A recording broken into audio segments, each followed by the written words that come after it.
Selamat datang Pak Kukuh.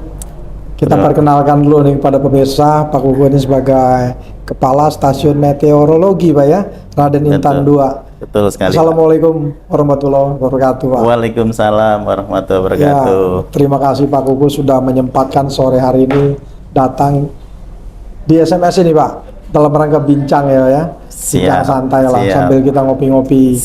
Kira-kira begitu. Kesibukannya luar biasa Pak Kukuh, saya lihat, kita pantau, apalagi cuaca yang kurang bersahabat nih kira-kira. Mohon kenalkan dulu mungkin Pak Kukuh, sedikit perkenalan supaya kenal dengan Pak Kukuh nih. Silakan Pak. Baik Pak Dani, terima kasih. Lengkap nama saya adalah Kukuh Ribudianto. Siap. Kebetulan saya kelahiran Jawa Tengah Pak, ya, di Demak. Ya, kami sebagai Kepala Stasiun Meteorologi Raden Inten 2 Lampung. Kebetulan sebagai juga koordinator BMKG yang ada di Lampung. Jadi gini Pak, kami BMKG itu ada 4 UPT. UPT Pak? Ya, unit pelaksana teknis ya. Kami ada 4. Di kami sendiri Stasiun Meteorologi Raden Inten 2 yang mempunyai tupoksi untuk pelayanan penerbangan. Penerbangan. Itu kantornya Pak? Kantornya di dalam bandara. Ya, kantor kami di dalam bandara. Ya. Tupoksi kami adalah memberikan informasi cuaca pada saat take off dan landing. Ya. Kemudian itu tugas utama. Tugas tambahan adalah kami memberikan informasi cuaca ekstrim. Cuaca ekstrim. Ya, jadi kalau ada cuaca ekstrim kami memberikan informasi peringatan dini sebelum terjadi cuaca ekstrim khususnya ke teman-teman ke BPBD, kemudian teman-teman di kebencanaan itu yang kami lakukan. Ada PMI, ada Tagana dan lain-lain sebagainya. Ya, yang itu Pak, sorry, menarik Pak. Itu kalau informasi tentang terkait dengan bencana itu berapa waktu Pak sebelumnya? Apakah ya, jadi ada berapa hari sebelumnya sudah bisa terinformasi atau seperti apa itu Pak? Bisa. Jadi kami mempunyai peralatan namanya numeric weather prediksi ya. Itu bisa 7 hari ke depan kita bisa membuat perakiraan. Kemudian kalau ada cuaca ekstrim ya kita sampaikan. Kemudian kita perbarui mendekati ke 3 harian. Nah itu lebih ke arah mendekati kejadian yang sebenarnya. Jadi kita membuat warning atau perakiraan kondisi cuaca ekstrim 3 hari ke depan. Kemudian 1 hari ke depan juga kita berikan. Nah pada saat 3 jam ke depan sampai setengah jam ke depan juga kami mempunyai produk warning untuk teman-teman di kebencanaan.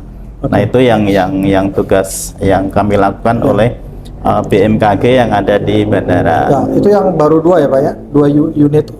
Baru satu. Baru satu di ya? Stasiun Meteorologi Raden Inten 2. Kemudian yang kedua adalah Stasiun Maritim Panjang. Lokasinya di sekitar Pelabuhan Panjang. Di dalam tupoksinya lebih ke arah informasi kelautan. Lebih ke arah maritim, penyeberangan atau di informasi cuaca di pelabuhan. Itu tugasnya teman-teman di maritim, BMKG Maritim. Nah biasanya mereka dekat dengan teman-teman di nelayan.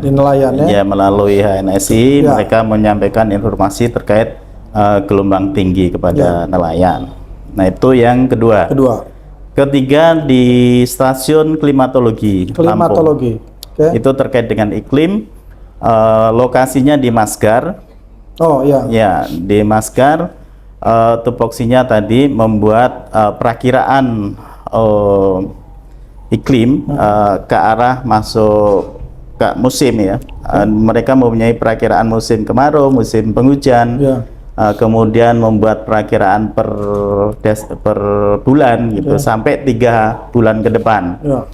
Kemudian yang terdekat adalah per 10 harian. Jadi fungsinya untuk memberikan informasi musim kepada masyarakat dan lebih khusus informasi hujan bulanan maupun dasiran kepada teman-teman di petani.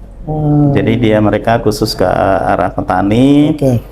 Informasinya yang mereka buat bisa dimanfaatkan oleh petani. Jauh-jauh hari sudah bisa diinformasikan.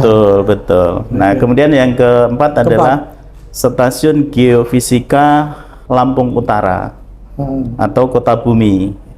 Jadi mereka tupoksinya memberikan informasi kejadian gempa bumi dan membuat perakiraan atau peringatan dini tsunami. Jadi di samping itu juga mereka mengamati terkait tanda waktu. Jadi terbit matahari, tenggelamnya matahari mereka juga buat. Kemudian kelistrikan bumi juga mereka buat. Jadi itu Pak. Jadi kami ada 4 UPT BMKG yang ada di Lampung ini. Oke, jadi ada 4 UPT nih Pak ya? Betul. Di bawah koordinasi Pak Kuku sendiri ya? Betul. Koordinasi ya. Nah, yang kedua Pak, artinya memasuki dengan kondisi cuaca ekstrim, gelombang ya Pak ya? Iya. Terus penerbangan. Betul. Sentralnya informasi ini ke Bapak berarti ya? Kira-kira seperti itu ya? Iya, dari ke penerbangan ya di kami ya. Jadi di penerbangan itu take off landing itu harus ada informasi dari BMKG, dari kami Stasiun Meteorologi Raden Inten. Jadi sorry Pak, sebelum take off atau mau turun, artinya gitu situasi cuaca itu kan bisa satu waktu berubah ya Pak ya? Iya. Artinya pesawat mau terbang dan sebagainya kita izinkan mendarat atau mendarat, artinya informasi dari kita Pak? Betul. Biasa. Ya, jadi gini Pak, dari regulasi yang diembankan kepada kami terkait operasional bandara, kami diatur oleh Badan Dunia. Badan Dunia WMO, di bawahnya adalah ICAO terkait penerbangan. Nah, setiap penerbangan internasional maupun setiap bandara itu harus ada informasi BMKG. Harus ada informasi BMKG. Nah, itu informasi yang kami berikan adalah jalur penerbangan asal dan penerbangan tujuan. Jadi setiap jalur itu kondisi cuaca itu sudah kami kasih ke maskapai, terutama ke pilot. Jadi ke maskapai nanti akan disampaikan ke pilot. Nah, teman-teman pilot itu juga sudah tahu ya, sudah paham jalur yang akan dilalui. Kemudian setiap setengah jam kami memberikan informasi cuaca di sekitar bandara. Setengah jam sekali. Kemudian kalau ada perubahan khusus dalam setengah jam itu ada perubahan yang khusus, segera kami menginformasikan kembali kepada mereka. Nah, kalau yang setengah jam ini lebih khusus ke arah ATC yang mereka bisa komunikasi kepada pilot. Nah, untuk take off landing juga alat kami sudah ada di ATC. Jadi yang krusial terhadap penerbangan adalah tekanan dan arah kecepatan angin. Dan teman-teman di ATC itu sudah bisa membaca alat kami yang mengukur di bawah. Jadi untuk take off landing itu harus berpacu pada alat BMKG. Termasuk yang tidak kalah penting adalah visibility. Jarak pandang ke depan. Kalau kurang dari 1 kilo, 1 kilo Pak, itu tidak boleh take off dan landing. Ya, itu dari ketentuan internasional. Jadi kalau cuaca hujan tetap berpatokan 1 kilo itu Pak? Betul. Kalau gerimis mungkin kalau lebih dari 1 kilo diizinkan. Diizinkan. Tapi kalau hujan lebat kurang dari 1 kilo, hujan sedang pun kalau kurang dari 1 kilo tidak diizinkan untuk melakukan take off di daerah tersebut. Betul sekali. Artinya bisa saja dengan rencana terbang, informasi cuaca nggak mendukung, ya itu Pak, dibatalkan itu ya? Ya, pending, bukan dibatalkan, pending dulu. Tergantung kondisi cuacanya. Biasanya kan berubah, entah setengah jam, entah 1 jam, cuaca itu pasti berubah. Kita tinggal menunggu informasi dari BMKG. Kalau kondisi memungkinkan, ATC akan memberikan izin kepada maskapai atau pilot pesawat terbang tersebut. Nah, tapi dalam penerbangan ini menarik Pak, soal penerbangan ini kan, karena kita di atas, kalau kita di darat, begitu cuaca buruk dan sebagainya, ada tempat bersandar kira-kira gitu ya. Nah, kalau di atas itu kan nggak ada pegangan gitu, mau bersandar kemana gitu ya, kira-kira begitu. Nah, jadi yang jadi menarik pertanyaan saya begini Pak, ketika pesawat diizinkan untuk take off, artinya dengan Lampung misalkan dari Jakarta ke Lampung, Soekarno-Hatta, Bandara kita Raden Intan, begitu sudah diizinkan, otomatis itu sudah clear ya Pak ya? Dengan perhitungan waktu sampai Lampung itu sudah clear? Ya, belum tentu. Belum tentu? Clear pada saat bandara keberangkatan. Oh gitu, Ya. hitungannya seperti Di tengah itu. belum tentu, bisa aja ada bad weather atau cuaca ekstrim. Tapi Sorry Pak, ya, itu terjadi bisa saja di dalam pertengahan perjalanan ada muncul bad weather. yang tak Cuaca- terduga begitu ya? Betul. Tapi Oh. dalam tracknya itu kan di awal kami bilang Ya. sudah ada dokumen Ya, untuk pilot tadi bahwa Ya. nanti di koordinat sekian ada kondisi bad weather. oh, Nah, tugasnya pilot adalah menghindari bad weather itu pada jalurnya. ya, Sebenarnya pesawat itu juga sudah dibekali oleh radar cuaca. radar cuaca. Seperti kami punya radar cuaca di Tegineneng untuk memantau Lampung kondisinya. Pilot atau pesawat itu juga mempunyai radar. Ya. Sehingga walaupun bad weather, dia akan mencari celah yang paling aman. Untuk pesawat. Untuk menghindar lah ya. Untuk menghindar, betul. Jadi walaupun bad weather di tengah, kalau kondisi landasan sudah clear, ATC atau airnav itu mengizinkan untuk kita turun, untuk take off maupun landing. Oh, Ya. gitu. Di dalam jalur pilot itu sudah dibekali oleh BMKG bahwa jalur-jalur di mana aja yang ada bad weather-nya atau cuaca ekstrimnya. Ya. Jadi artinya dalam penerbangan yang begitu rentang waktu Jakarta Lampung, kita ngomong Ya. Jakarta Lampung Pak. Ya. Artinya kalau BMKG kita ini sudah menginformasikan nggak ada masalah, artinya ini bisa terbang, Ya, bisa take off ya. bisa. Tapi di dalam pertengahan perjalanan ada kondisi yang sebutannya yang Pak Kuku sampaikan tadi, Ya, itu cuaca bisa ekstrim. ada cuaca ekstrim ya. Ya. Itu ada bisa informasi kita menghindar ya. Bisa, karena menghindar, pesawat ya? punya alat untuk mendeteksi paling ekstrim mana, paling rendah mana. Mereka akan Nah terus informasi Pak, artinya kan kalau satu tujuan, ini kan di penerbangan di atas ini kan mungkin ada begitu banyak maskapai penerbangan ya. ya, ya. Ini terkoneksi semua Pak ya? Betul. Terkoneksi semua, yang ini geser ke kanan atau yang ini betul. geser ke kiri. Itu yang ngatur teman-teman ATC atau airnav. Jadi ibaratnya seperti di darat, Pak. Mereka itu punya jalur juga. Jadi jalur yang dari arah barat atau dari arah Lampung itu dengan ketinggian sekian, jalurnya seperti ini. Kemudian kalau dari Jakarta lebih rendah atau lebih tinggi. Jadi dari itu sudah diatur, insya Allah tidak sampai bertabrakan di jalan. Iya, gitu, Pak. iya.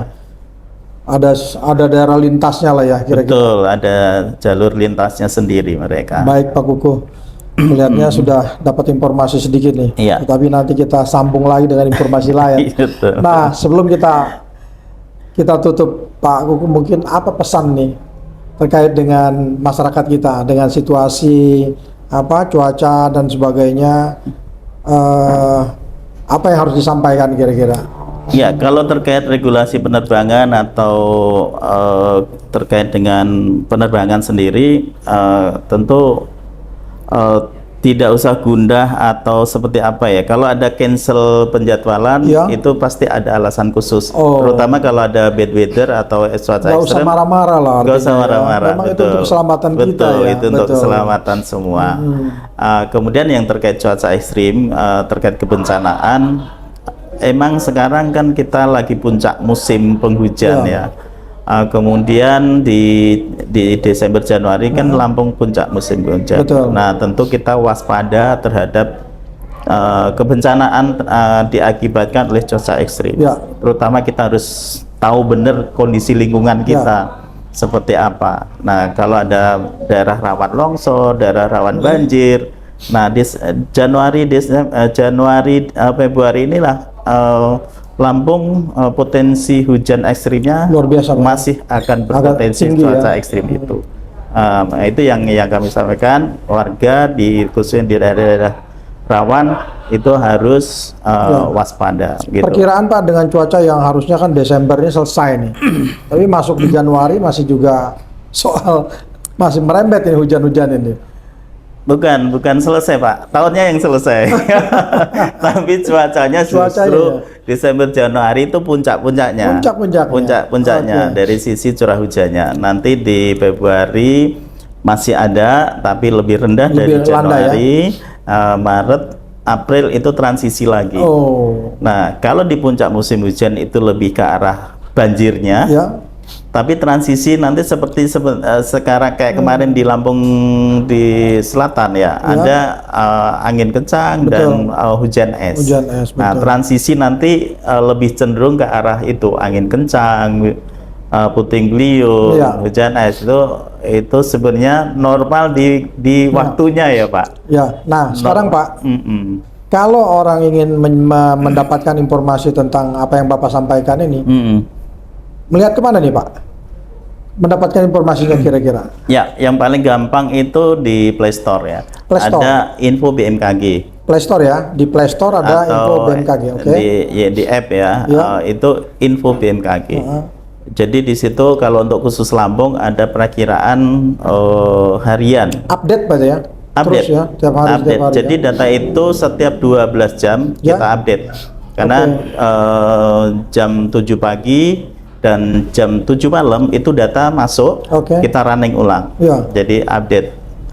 Di situ ada perakiraan sampai 6 atau 7 hari ke depan. Kemudian itu semua ya untuk Lampung. Kalau mau cuaca ekstrim khusus ada di grup WhatsApp kami. Kemudian ada juga di IG kami, BMKG Lampung. BMKG Lampung. Di IG, di Facebook. Itu kami hadir di sana. Terima kasih Pak Kuku. Pertemuan yang singkat ini mudah-mudahan bisa berlanjut ya, silaturahminya dan informasinya juga paling tidak masyarakat sudah lebih tahu dengan informasi-informasi yang tempat mencari informasi tentang cuaca dan sebagainya lah kira-kira. Demikian Pak Kuku, terima kasih atas kehadiran, semoga kita bisa bincang kembali. Amin, terima kasih kembali Pak Dodi. Terima kasih.